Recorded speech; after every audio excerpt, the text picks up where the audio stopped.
Magandang gabi, pambungad sa ating newscast.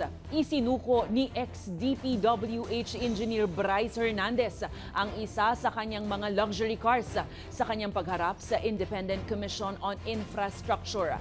Ayon kay Hernandez, pagpapakita ito na in good faith ang kanyang mga testimonya. Samantala, hiwalay namang nagtungo ang mag-asawang kontratistang Diskaya sa Department of Justice ngayong Biyernes para humiling na mailagay sa Witness Protection Program.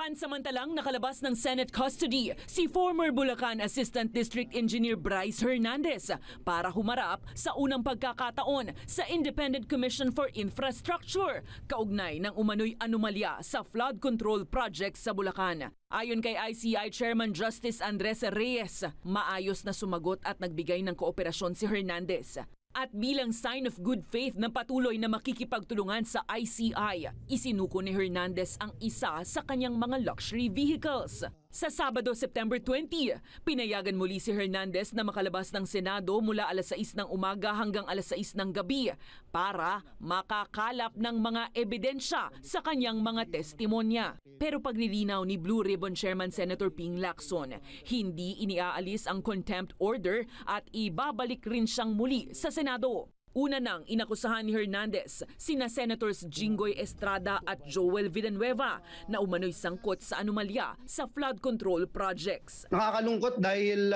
yung chismis trying to destroy me, my name, our family. So, hindi po 2025 yun kay Senator Joel po, hindi po. Hindi, 600 million sabi mo. Opo, pero hindi po siya 2025. You have selective memory, Mr. Bryce.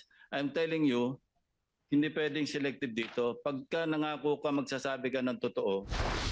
Samantala, sandali ring nakalabas ng Senado ang ipinakontempt na kontratistang si Curly Diskaya upang personal na humarap kay Justice Secretary Crispin Remulla kaugnay sa hiling na maisailalim sa Witness Protection Program. Hiwalay ring dumating sa DOJ ang asawa niyang si Sara dahil may mga banta na umano sa kanilang buhay. First of all, we will check if the affidavits are truthful, genuine, authentic, complete. So pag pumasok po dun sa criteria na yon, then we can now determine the risk that they are facing. Susuriin muna ng DOJ ang mga salaysay ng mag-asawa upang matukoy kung karapat-dapat silang maging protected witness.